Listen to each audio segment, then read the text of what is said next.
finally back with a March wrap-up.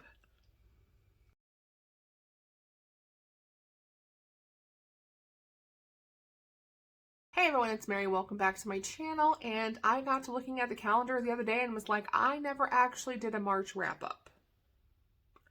I know I've been taking a break from YouTube, which has been really nice, but I just kind of forgot about March. So here I am today, almost a month late, because next week I'll be posting April wrap-up. I'm like, I stink at this, but that's okay. You guys know I took a step back. You can go back and look at my previous videos to see why I took a break. It has really been nice to just focus on writing and reading what I want to read when I want to read it. I have a super long to-do list, which I'm looking at, of things I need to do for my writing career. And so YouTube just has not been a priority, and that's okay. But I wanted to at least go through the books I read for March. I did read 9 books for March. 9 books for March. And most of them actually were short stories. So at the beginning of the month, or was the end of February, I can't remember when, I actually follow several authors on their Facebook groups. I love being a part of author Facebook groups to get all the spoilers and the tea about what's coming out.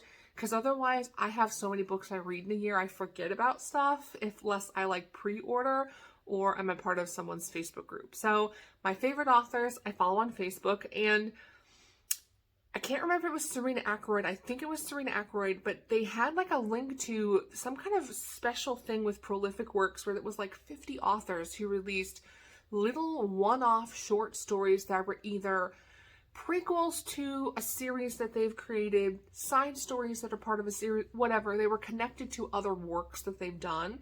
And so I kind of went through and picked who my favorite authors were and had their books I downloaded.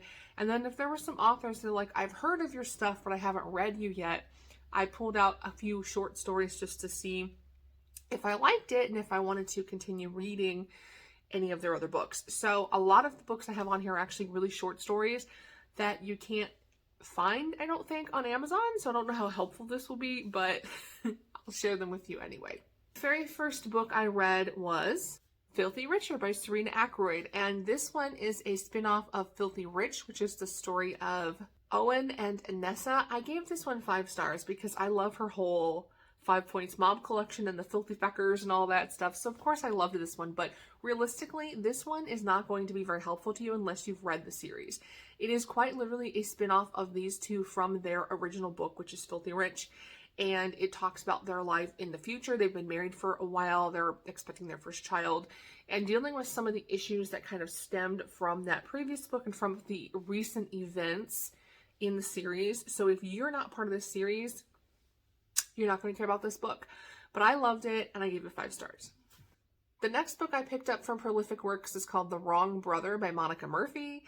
I'll be honest with you guys, I did not care for this. This is part of a series, and I couldn't quite figure out the name of the series. I think it's the Lancaster series, because it follows all these brothers with the last name of Lancaster, but I could be totally wrong on the name of the series. And this particular short story, it just didn't really feel a connection with the main characters.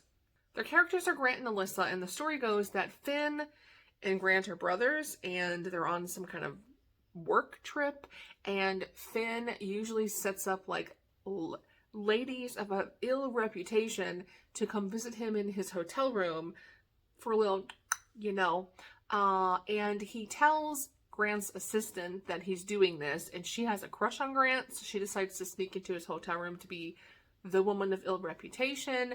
Of course, he's not stupid, so he figures this out, but the whole book, it's a short story, but the whole thing was just them getting it on. I didn't really feel a connection between the characters, and I didn't really leave the book with an HEA feeling. I left it with they just like to bang. I don't know. I didn't care for it. I've not read the rest of the series, but if this book was an intro to that series, I probably wouldn't read it. So I gave it 2 stars.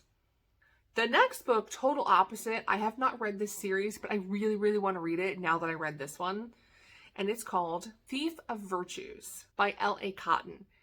I think it's the Verona series, if I remember correctly. It's part of the Verona series. This book was all the things that I love about a Mafia romance. So it's a mob boss's daughter and her bodyguard romance. It was adorable. It was adorable. The story starts off on her 18th birthday, and she has had a massive crush on her bodyguard for years. Well, events happen at the party where people break in, they're trying to hurt people, they're trying to kidnap her, so the bodyguard scoops her away to protect her, and they all think they're going to die, and in that moment, they admit their feelings for each other and all that, and it was adorable, and for a short story, I fell in love with it, and because of the author's writing style, I can't talk, in this short story, I really want to check out the rest of the series and any other books that she writes, because if you can make me love the characters in a short, I mean, this is a short story. It's not even like novella length. It's like literally a short story, and I love the characters this much. I can only imagine what you're going to do in a full-length book. So definitely checking out more of her work,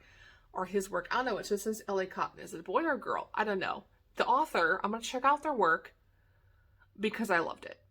The fourth book I read was okay. It's called Because of You by Angel Payne. I gave this one 3 stars. It was kind of fell in the middle. So it was kind of like a paranormal type romance where you had Darian Z, who's like an immortal being. He kind of had a vampire feel, but they didn't flat call him a vampire.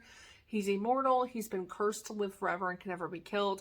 And the only way he can break this curse for him and his brother is to kill a descendant of the person who put the curse on them. So he is posing as a rock star, obviously because he has to hide in human society. So he comes up with these personas, and then he, causes himself to die, and then he starts over with new persona kind of thing. And he's currently posing as the rock star, and this girl is a fan of his music, so she goes to see him in concert, and he recognizes that she's a descendant of the person who he cursed him. So he's like, here's my opportunity. So he invites her, he flirts with her and invites her back to his hotel room with the intention of killing her. But then he ends up spending the night with her and starts to have feelings for her and can't do it. So basically this is again part of a series, so I don't know what happens with that. I may continue reading, but I give this one 3 stars because I liked it, but it was a little insta-lovey, and I felt like this would have been a really good prequel to a series. And maybe it is. I don't know. I don't know where it fits in the series, but it wasn't enough for me to want to continue reading, if that makes sense. The next 2 books I'm not going to go into too much detail with because y'all have seen these on BookTube everywhere for the last month, so I am not new to this craze, and that is Mafia, Mistress, and Mafia Darling by Mila Finelli. I think it's Mila or Mila. I'm not really sure. I think it's Mila Finelli. Love these books. I picked them up because everybody on BookTube was talking about them, so I wanted to join the club. And I actually really liked the first book, but the second book is the best book out of the 2. So the first book, basically you have this girl who is, her father's in the mob. I can't remember where he's ranked in the mob, and believe it or not, it took place in Canada. Her dad's a mob boss in Canada, which I've not seen that in Canada, a book that features Canada, so I thought that was kind of cool. And she is in an arranged marriage with a mafia leader in Sicily's son, and obviously is not happy about it. She tries to run away, so this guy kidnaps her and takes her back to Italy with him, was it Sicily? It was Italy. I don't know. Someplace in Italy, okay? And he kidnaps her so she can't run away, and she's engaged to his son with this arranged marriage, but she has absolutely no attraction to the son.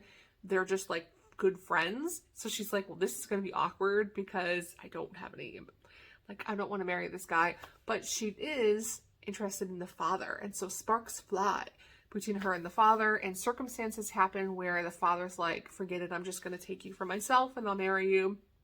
And then at the end of the book, she ends up being kidnapped by one of his enemies. So the second book is him getting her from the enemies and then them working through that relationship. But I really felt the second book, the plot was great in the second book, really kept me engaged, wanted to keep reading.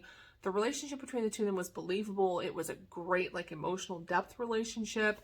Definitely loved it. But it was a mafia romance with a twist, because you don't get a lot of that sort of plot. It's a little bit more of a different plot than I'm used to seeing in mafia romance. And the arranged marriage, I thought, oh, it's another arranged marriage mafia. But then the twist with the father I thought was really interesting. And then I like that it took place in Italy, because you don't see too many mafia romances take place in Italy. There's some out there, but not as many as you do with American mafia, of course. The last ebook I read for the month was called Burn For You by J.T. Is it Geissinger? I never know how to say her name. Sorry. Anyway, I decided to pick this book up because obviously I've read the couple Mafia romances, the Carnal Urges and all that. I loved those. And I thought, well, I want to see what her other work is. This is part of a series. This is the first one. And the woman in this book owns a restaurant in Louisiana. It's like New Orleans area, I think it is. Is it New Orleans? I don't know. It's someplace in that area. She owns a restaurant and she absolutely loves this, like, is it a bourbon or a whiskey? I'm terrible. I can't remember the details because it was a month ago that I read this, but she loves this. I think it's a bourbon. Pretty sure it's a bourbon, and she's in love with it. And so she decides to create this menu at her restaurant featuring this alcohol, and she has a whole special menu based on this. And the guy whose family owns the whiskey, bourbon, whatever it is, comes to her restaurant and is like, I need to see what all the fuss is because I've heard that you are using ours in this recipe in your restaurant. And immediately the two of them are like, they don't like each other or whatever. They have this cute little spatting type thing that happens at the beginning of the book. And then you later find out that he is in trouble with the family because he's supposed to inherit the business, but there's this like deal that he has to be married by a certain age, blah, blah. So he ends up talking to her about like, your mom is sick and you need help. And I need to get married because of this. So then it becomes an arranged marriage trope. So it's like enemies to lovers, arranged marriage, type trope. And I love it. Her characters are so well written in all of the books I've read by this author. They're just well written. And the women are really, really like spitfires and strong-willed and have good backbones. And so I really like her. I'm really looking forward to reading more of her books. I think she does such a great job in writing her characters and making them like likable, either really likable people or like you hate them and then she makes you like them. So love her books. I definitely want to read the rest of this series as well. And the last two books I read were actually physical books. So for my birthday, my aunt gave me some birthday money and I ended up buying a big stack of Harlequin romance novels because I haven't read Harlequin in a while. So I picked a few out. I ended up choosing this one, The CEO's Impossible Heir by Heidi Rice. I gave this one 2 stars. It was okay. I think the thing that I liked growing up with Harlequin, but I hate as I'm older, is that they're so short that they rush through a lot. So basically this is a story of 2 people who had a one-night stand like several years ago. They meet again years later at a wedding, and he finds out that he is a father to this child. And they decide he wants to throw money at the child, and she's like, no, if you want to get to know this kid, you need to like be his father and not just throw money at him. So he decides to go back with her to wherever, or she goes back with him, whatever. They get together to try to get him to know this child and end up back together. I think the thing that bothered me was that she forgave him like so easily in this book, and they just like magically ended up together and were madly in love. And you're like, well, that went from 0 to 60 really quick, but I think it's because their books are just so short. You know what I mean? I think most Harlequin novels are between like 50 to 70,000 words, which is a short book. So, I don't know. It was okay. I gave it 2 stars. I have 3 more, but I was kind of disheartened when I read this one, and I was like, oh, now I have 3 more of these I bought. I should have just bought something else. I don't know. Maybe I will like the other ones, but this one just didn't hit for me. And the last physical book I read, love this one, and I'm actually reading the second one, is The Short Straw Bride by Karen, I think it's Witemeyer or Witemeyer. Pretty sure it's Witemeyer. I'll show you how it's spelled. Witemeyer? I think it's Witemeyer. I'm going with it. This is a Christian romance. Remember I told you guys at the beginning of the year I wanted to read more Christian romance. This one is super cute. It's part of a series. The second one is Stealing the Preacher, which I'm reading for April. And so far, I love that one like better than this one. I gave this one 4 stars, and this one's really cute. So obviously it's pretty Christian. It's like, you know, old time. I don't know what year it's supposed to be. It's like 1800s, and they're on a farm in the U.S., and essentially she meets him as a child at first, but the story is that he is part of the Archer brothers. The Archer brothers, their parents die when they're young, and their father tells them like they have prime land that has a lot of trees. There's a lumber business. People want to take their land. And so the father says, you boys need to stay together and protect this land and not let anybody on the land.